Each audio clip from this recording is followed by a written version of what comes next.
Hey Doug, how you doing? I'm doing well. I wanted to show you one of my favorite artworks in the Pioneer Place Mall. All right. This is Sean Healy's Golden Hallway, and it is a work about power. And each one of these little bubbles has a person or a common everyday occurrence trapped behind the glass. Well, so is this how you want to start the show? Well, yeah, I thought, how would you want to start it? Well, I don't know. I was thinking something jazzy, something like this.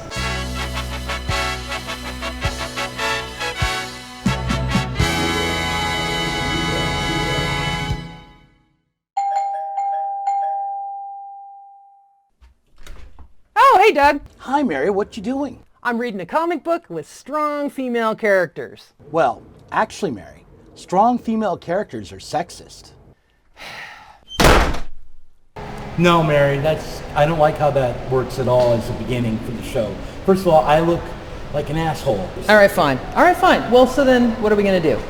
I want to make the show start like this.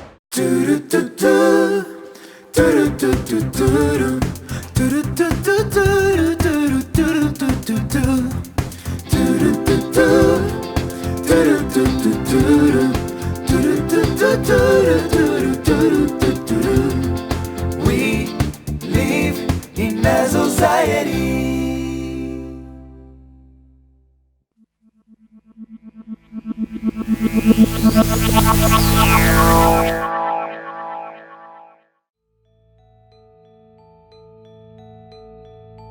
In a lecture entitled The End of Ideology and given to the Association for Psychological Science in 2007, Professor Kyle Schur observed that after World War II, many sociologists concluded that ordinary people were not inclined to be ideological.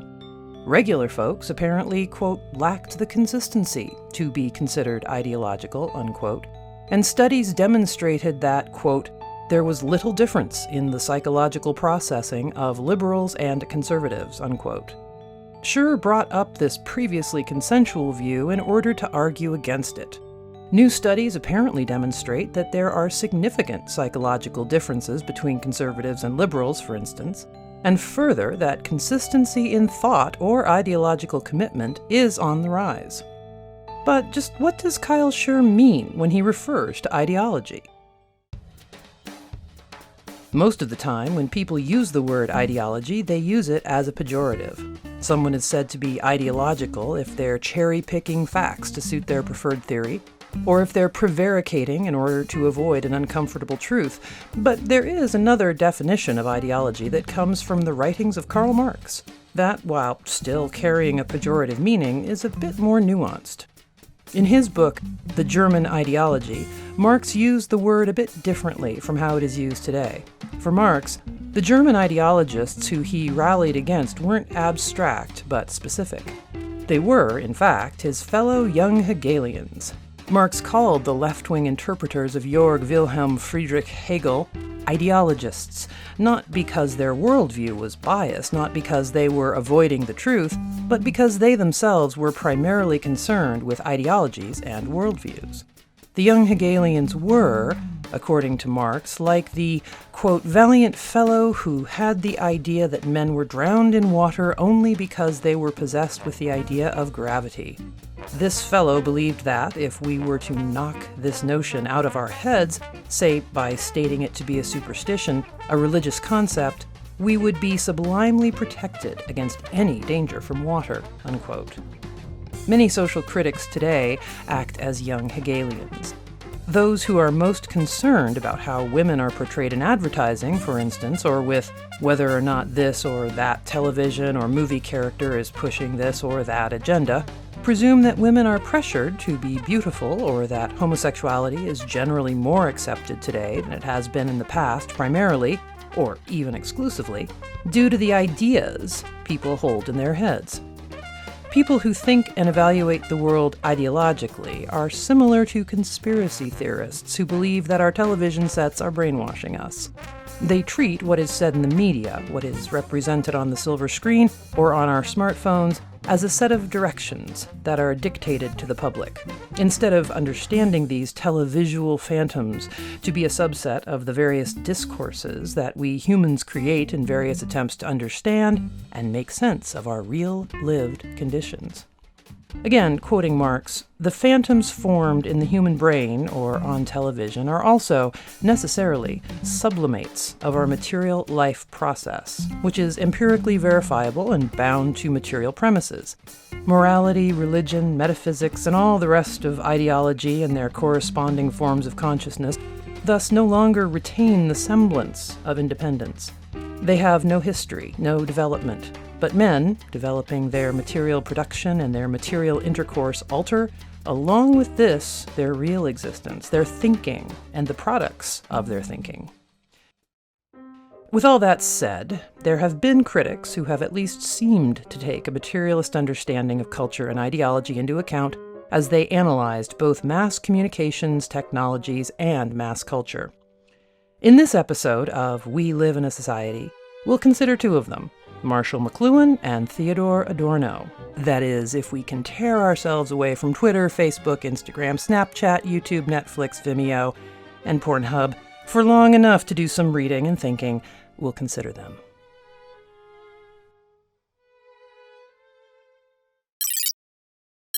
Tell me a little bit about your memories of television when you were a kid. Television was everything, and it was also, I knew it was garbage. You know, the news anchors want to come on and critique themselves, that kind of thing. Self-hating. Yeah. Self-hating is what that is. Self-hating TV stars would come on and call themselves stars of the boob tube. Mm-hmm. And also there was a sense amongst parents, I think, at that time that you should limit the amount of time your kid spends watching TV. Yeah. So they tried to monitor that, but mostly... They just wanted to park you in front of More than 6 hours might raise an eyebrow. Mm-hmm. I had a TV, and of course, in the back of the house, and I'll go back there to watch shows like Cosmos. Oh, yeah. I mean, actually, I'm making myself sound better than I was. It was really Doctor Who. Yeah, yeah. And then Cosmos, maybe when my parents were around. And Star Trek, of course, the original Star Trek. Yeah. In rerun. That was great. I was a big nerd. I was the kind of guy that couldn't stop talking about Star Trek, and I used to wear the same parka to school every day in junior high. What do you mean why? Why did you do that? It was my jacket. It was mine. It was important. It was who I was. It was part of me. Never washed it. Oh, that makes it better. That's Hot great. or cold, wore the same jacket, covered in dirt. What about you? What did you think about TV? Or how did TV affect your life? I just remembered. I used to write Fantasy Island fan fiction. That's what I used to do. My God, Fantasy Island. I had such a crush on Mr. Rourke.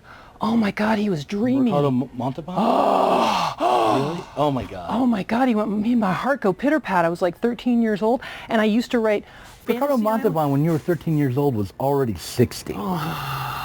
Oh my God. Yes. So, but I would write this fanfic, and I was so embarrassed by it because, sexual fantasies about Ricardo Montalban are maybe something to be a bit embarrassed about. I would write this fanfic, and then I would hide it. So we had one of those drop ceilings, kind of like we have here at Bimart, which don't pan up because you'll make everybody dizzy. They have a drop ceiling here, and I would hide the fanfic. I would write it out, and then I would hide my little notebook up in the drop ceiling so that no one would read my filthy fantasies about Ricardo Montalban. Ooh, okay, anyway. But, so my point though, what I was trying to make is going off the rails real fast. Yeah. But my point that I'm trying to What about make. the Fonz? Oh, no, Fawn, ew. I had a fantasy about being the Fonz. I was going to say, I thought you were going to go a totally different direction with that. And I was going to be really interested, but okay, fine. I did have a poster of Captain Kirk with his shirt ripped that was in my bedroom that I would look up at every once in a while. A little blood. But I was like, there's something about that poster being in my room makes me feel uncomfortable. I'd be uncomfortable describing that if I were you. But, just so you know, just to share. Given that Marx was a materialist, a question that might not always arise when encountering a Marxist critique of culture, but perhaps ought to arise, is this one. What could a materialist possibly have to say about culture? After all, we wouldn't expect Einstein to produce critiques of Shakespeare based on his theory of relativity, or expect that Barbara McClintock would analyze the films of Alfred Hitchcock using cytogenetics. Why then do we expect Marx, or if not Marx, then Marxists, to have something interesting to say about art, religion, literature, and all the rest of what we broadly conceive of as culture? The answer to this question is that when Marx talks about materialism, he means something different than what we might commonly think of as materialism. That is, he does not conceive of the world as consisting only of dead matter that interacts either mechanically or randomly to produce predestined or utterly meaningless results. In his philosophical manuscripts, Vladimir Lenin once wrote that intelligent idealism is closer to intelligent materialism than metaphysical, undeveloped, dead, crude, and rigid materialism. However, the easiest way to understand Marxist materialism is to put aside long-standing philosophical questions about a substance called matter, to at least temporarily shelve problems we might have if we were to attempt to adequately define what is physical, and instead to temporarily accept what the linguist and philosopher Noam Chomsky claims about materialist notions, or notions of what he calls the physical. But there hasn't been any concept of physical for hundreds of years. There was one in the early scientific revolution, a very intuitive concept of the physical. That's what inspired Galileo, Descartes, Leibniz, Newton, Lagrange, many others all throughout the modern history of science. But it's been recognized, but it was already recognized after Newton that it's gone, like Locke recognized it, Hume recognized it. For Hume, it's not only gone, it's a total mystery beyond our intellectual capacities. And that we can speculate about, but it's certainly gone. Rather than taking up questions of ontology, Marx's move was pragmatic.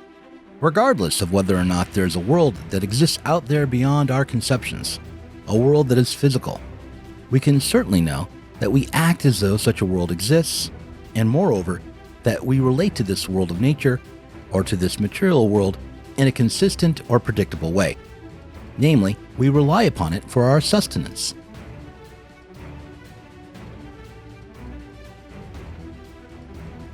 As Engels noted at Marx's grave, Marx discovered the laws of development of human history.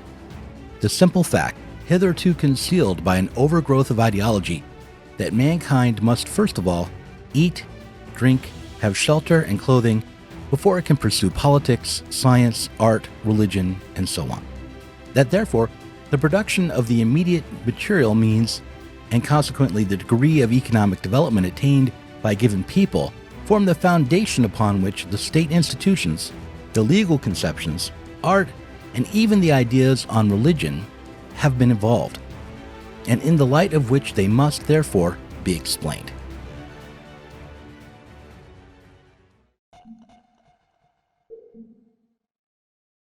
Marshall McLuhan, like Marx, was a materialist, and he was a fan of the technological development engendered by capitalist relations. In his book, Understanding Media, McLuhan wrote that the era of electronic communication and automation would be a time when the damage done to humanity in the modern era was undone. The fragmentation of society brought on by the demands of industry, the way mankind's labor was divided up in service to the ideas engendered by machinery, would be undone by circuits, networks, radio waves, and the expanding force of automation. McLuhan famously said that the medium is the message, or the massage.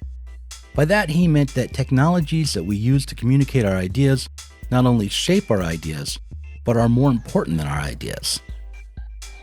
A conservative critic of television named Neil Postman would turn to McLuhan to provide a framework for his rejection of the Children's Television Workshop and programs like Sesame Street. Postman wrote, "Each medium, like language itself, makes possible a unique mode of discourse by providing a new orientation for thought, for expression, for sensibility, which of course is what McLuhan meant in saying the medium is the message." Postman went on from there to complain that despite seeming to teach young children to recognize the letters in the alphabet or to count to 12, what Sesame Street was really doing was teaching children the sensibility of television. And while Mcluhan emphasized how television and radio were returning people to a more ancient oral tradition and bringing on local networks of power and information, or as he put it, creating a global village or a globe composed of villages, Postman considered this turn away from linear rationality and national citizenship as regressive. Television turned young people into passive, narcissistic savages. However, regardless of the moral judgment we might want to attach to this change away from the printed word and literacy, the claim relies upon a material foundation.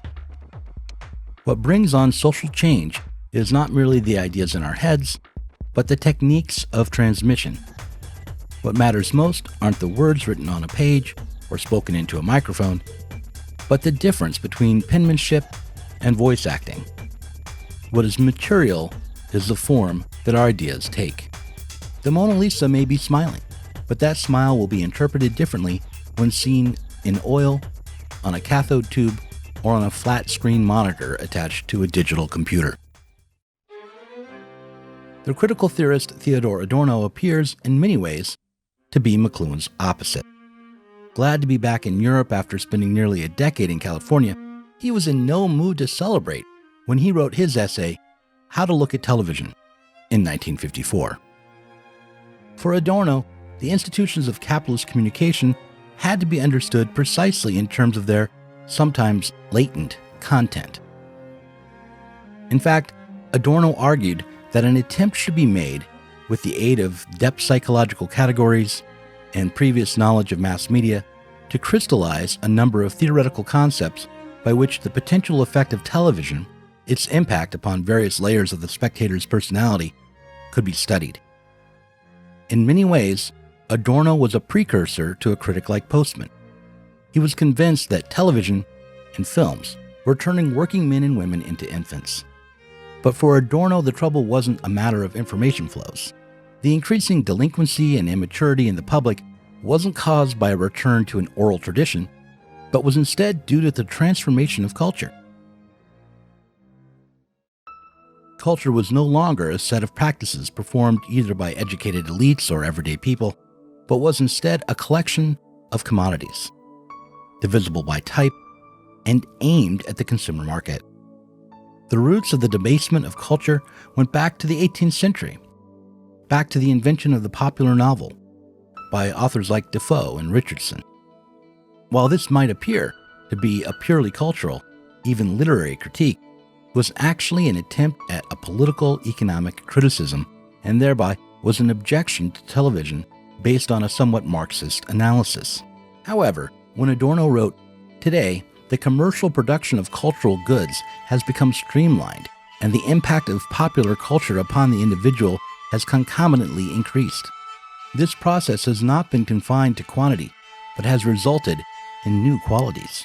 He was leaving out of his analysis the specific way that a quantity of cultural products takes on various qualities. When Adorno claimed that the ideals of conformity and conventionalism were inherent in popular novels from the very beginning, he left the material organization that the readers of Defoe were meant to conform to undescribed. In his book, Neglected and Misunderstood, Theodor Adorno, Zero Books author Stuart Walton quotes Adorno's Marginalia to Theory and Practice. Adorno wrote, "The theory of surplus value does not tell how one should start a revolution." This quote may help to explain why the Frankfurt School turned away from Marx's materialist critique and instead turned to Freud, Nietzsche, and others in their attempt to understand the failure of revolutionaries in the 20th century. However, while it's true that understanding the mechanisms of political economy through Marx's explanations in Capital won't provide a blueprint for revolution, the ideas there might help us understand what such a revolution should attempt to accomplish, if only negatively. How should we ultimately judge Mcluhan and Adorno in regards to their materialism? Mcluhan's faults on this score are relatively easy to spot. by focusing on the forms of communication to the exclusion of the forms of material production, by leaving out how television, radio, and digital computers are manufactured. He ignored the ways that the new media were already stamped by the regimentation of the machine culture he thought babies raised on television would inevitably transcend. Mcluhan's suggestion, for instance, that electric light was pure information, missed the fact that before a light bulb could arrive in a family home, it first had to be produced by the very industries through the same divided up labor processes that Mcluhan thought the light bulb prophesied against. Adorno's cultural turn, on the other hand, is mostly misleading. By turning his attention to the norms required by the institutions involved in the commodification of nature, he was abiding by material analysis. However, his emphasis on the consumption of media, his obsession with the problem of the massive scale of information confronting modern people, ended up de-emphasizing the peculiarities of the production process that mattered most. The one normative value Adorno didn't speak of in his essay on television, for instance, was value itself. That is, not just any value, but the value produced by abstract labor, the value that directs productive activities in societies where industrial modes prevail.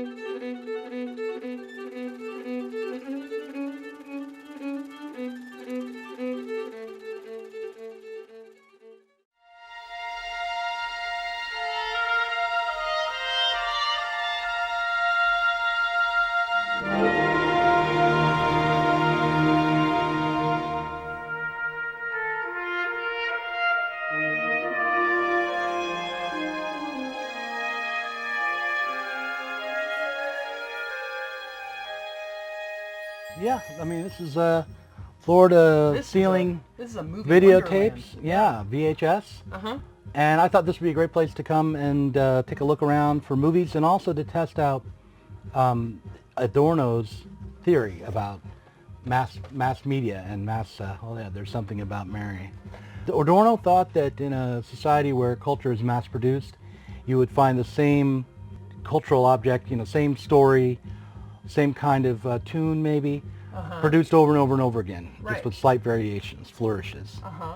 And I thought, why don't we come to this Florida ceiling video store and see how many movies we can find that fit that model. The heat's back on, it's cool as ever, and the sizzling smash hit Beverly Hills Cop Axel Foley goes where he doesn't belong. Lethal Weapon 3. They're back, big time. Lethal Weapon 3 is loaded with a full clip of action. Mel Gibson and Danny Glover return. They're mavericks who go up against a corrupt system. I sure do. Lethal Weapon 4. Lethal Weapon 4. Guess what? In this one, it's about an anti-Semite and his black friend. Oh, and they're both police detectives going against the system. William Baldwin, Double Bang. Let's see. Billy Benson, an honest cop, is forced to enter a dark world of murder and corruption when his partner goes bad and begins doing business with small-time mobsters in Double Bang. Double Edge. Tony Luca is a tough, cynical police detective who plays by his own rules on the mean streets of New York City. Luca's no-hold-barred style clashes with Kim's calculated methods and causes them to battle each other almost as much as they battle the vicious gangsters they're sworn to destroy. But, they work it out and they beat the bad guys. Blue Thunder. Roy Schneider stars in this intense action thriller as a courageous police officer pilot battling government fanatics planning to misuse an experimental attack helicopter. So you know what he is? He's a cop going against a corrupt system in Blue Thunder. The Spree. Police Detective Bram Hatcher is hot on a trail of Xenia Kelly, a sexy but brilliant jewel thief who goes after what she wants and gets it every time. When he catches up to her, he finds out he can't deny his attraction to her. I think that's a different kind of movie. How many copies of Heaven Can Wait do you need? They have 3. They have 4 copies of Holy Man. Wow. I didn't know they even made that many copies of Holy Man.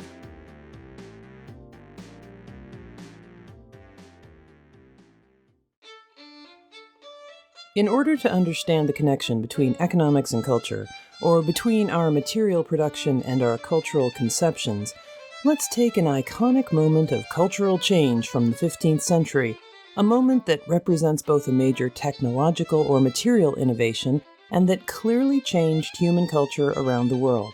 Let's consider the invention of the Gutenberg press. In his book, The Coming Revolution, Ben Reynolds argues that there was a direct connection between the invention of the printing press and the development of capitalism. He wrote that, quote, "Sometime before 1450, a German man named Johannes Gutenberg invented a printing press that worked with movable type. So, at least, the traditional story goes. Between 1450 and 1455, presses were established in Germany and put into operation, each turning out hundreds of books. Text was the first globally mass-produced product, and the printing press was the means of its manufacture."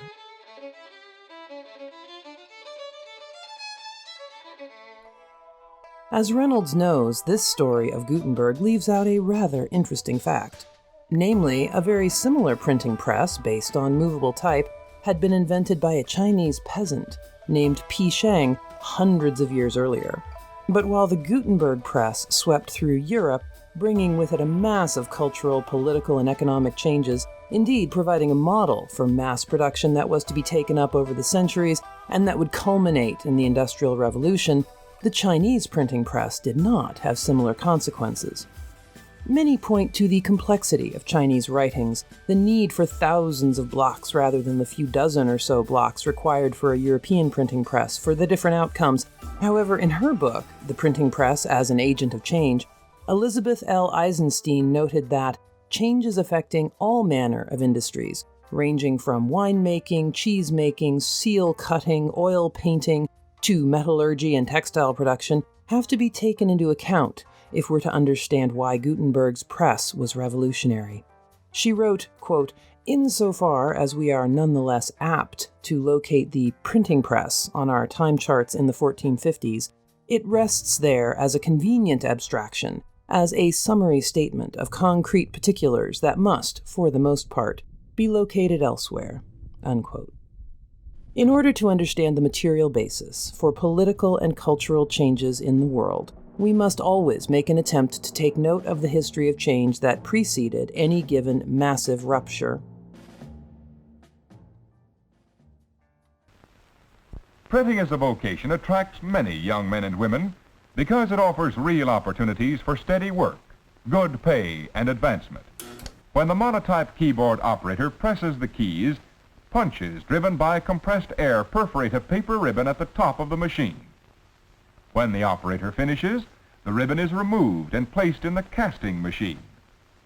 The perforated paper controls the movements of the machine. In 1995, there was a debate published in the journal Critical Studies in Mass Communication that illustrates two ways of thinking about communication and especially the media. The players were Nicholas Garnham and Lawrence Grossberg, and the debate was written up in two essays. Garnham wrote the first essay, entitled Political Economy and Cultural Studies, Reconciliation or Divorce, and then Grossberg replied with a rather snarky essay entitled Cultural Studies versus Political Economy. Is anybody else bored with this debate? Grossberg's essay can most usefully be read as an illustrative example of poor argumentation. And we'll do that for a moment, and we'll use Ben Burgis's book, Give Them an Argument, Logic for the Left, to be a guide along the way.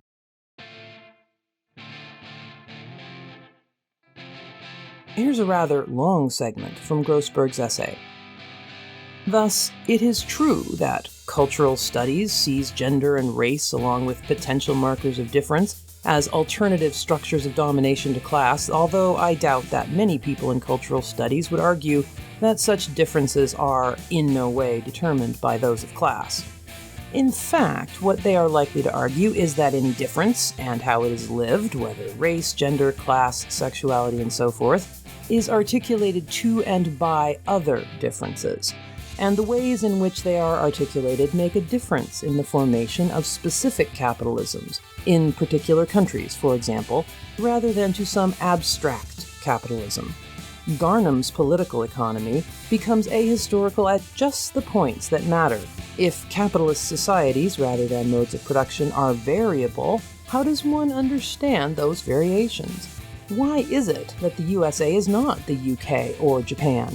These are not just superstructural problems, but issues about the ways social relations develop beyond a simple binary distinction between owners of the means of production and waged labor.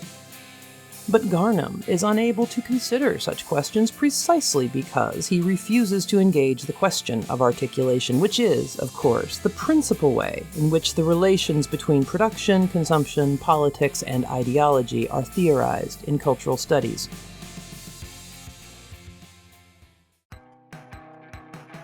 Grossberg's first mistake is his equivocation.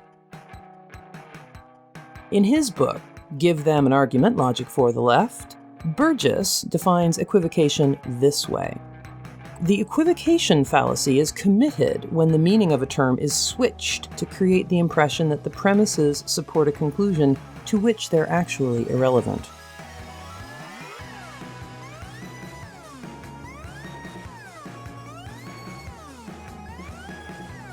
So, let's note the two ways the word determined is used here. Grossberg both rejects the idea that cultural critics deny that material facts ultimately call the shots or decide what will happen culturally, and changes the meaning of determine so that it means influence or affect in order to make his denial. To make this explicit, here's what he says laid out as an argument. 1. Garnham claims that cultural theorists deny that material production determines cultural outcomes. 2. Cultural theorists admit that cultural outcomes are sometimes influenced by the social form of material production in society. 3. Therefore, cultural theorists do not deny that material production determines cultural outcome. The second fallacy Grossberg makes is more significant. It has to do with the way Grossberg smuggles his conclusion into his premises. When Grossberg claims that Garnham can't consider questions like, why did some cultural practices or ideas arise in the United States rather than in Japan, given that both are capitalist countries, and then quickly offers an explanation for why Garnham has this deficiency, he merely asserts a conclusion that he wishes to reach. In fact, it would certainly be possible to stick strictly to a Marxist conception of class struggle and historical development and explain why, for instance, the notion of the lone cowboy hero developed in the United States and not in Japan. The process of primitive accumulation during the colonization of the United States by Europe simply didn't occur in Japan. Grossberg then goes on to claim that the theory of articulation is precisely what Garnham needs in order to understand the cultural differences between Japan and the United States, without bothering to use articulation theory to explain any cultural differences between the two countries. Political economists find it hard to understand how, within a capitalist social formation, one can study cultural practices and their political effectiveness, the ways in which people make sense of their lives and then act in the light of that understanding, without focusing attention on how the resources for cultural practice, both material and symbolic, are made available in structurally determined ways through the institutions and circuits of commodified cultural production, distribution, and consumption. If this is reductionist or economistic, so be it. It is, for better or worse, the world we actually inhabit. It is Garnham's approach to the question of culture that makes the most sense, and it is his approach that might lead people to making the material changes to the world that are necessary if we're to free ourselves from really existing material constraints that determine what is now a global society. The question facing us isn't whether we need to consider the material effects of capitalism when we think about culture, but why it is that arguments like Grossberg's have any currency at all in academic and cultural circles. Whose interests do these cultural theorists serve? What is in the material interest of scholars and fans who are held thrall by the sort of arguments put forward by Grossberg? I suppose that's a question for a future episode of We Live in a Society. You look really grumpy. You look like Adorno. That is your grumpy Adorno face. People said that he resided in Grand Abyss Hotel. I don't know. I mean, I don't think it's easy to pick up after Adorno and say, Oh yeah, well, Adorno's right, and here's our path forward. I would say that after Adorno, after the Frankfurt School, Habermas was a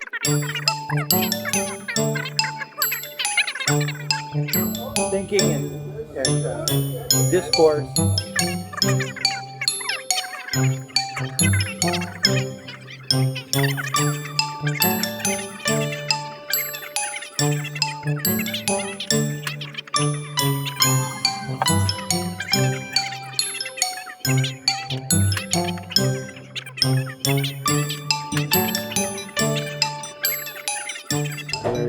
Why do guys like the Marx Brothers? Guys like the Marx Brothers. The Marx Brothers are not funny. They're not funny. How dare you? I got. Marx Brothers aren't funny. How dare you? Leave your thoughts below in the comments. No, the Marx Brothers are not funny. Oh my god. Oh my god. They're stupid. Do you even know who the Marx Brothers are? You're probably mixing them up with someone else in your brain because Groucho, Harpo, Zeppo, Blimpo. No, there's no Blimpo. Pepe. No, there's Chico, Harpo, Groucho. I got like 4 out of 5. Zeppo. There's only 4. Oh well, I got 2 out of 3. So why don't you like the Marx? Have you watched any Marx Brothers movies? No, I just don't like them in principle. You've never seen a Marx Brothers movie? Why should I? They're stupid. Why should I watch them if they're stupid? Oh my god. Oh my god. Oh, my eyes are coming out of my head. Okay, you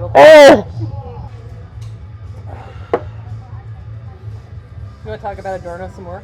No, I think we're done here.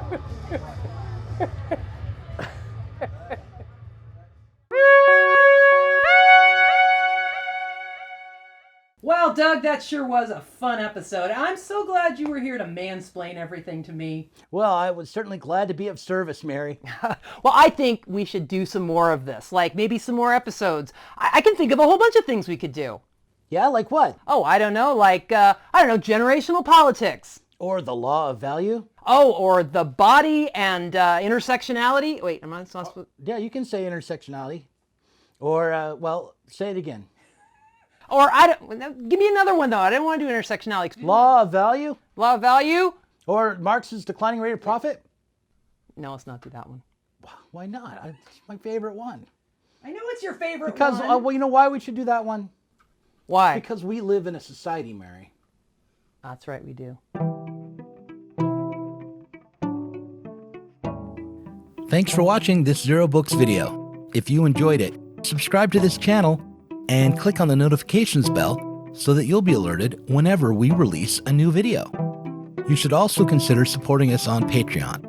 Our patrons get access to our Inside Zero Books podcast every week and can get access to the Zero Books Book Club and help us to continue making online content from the left.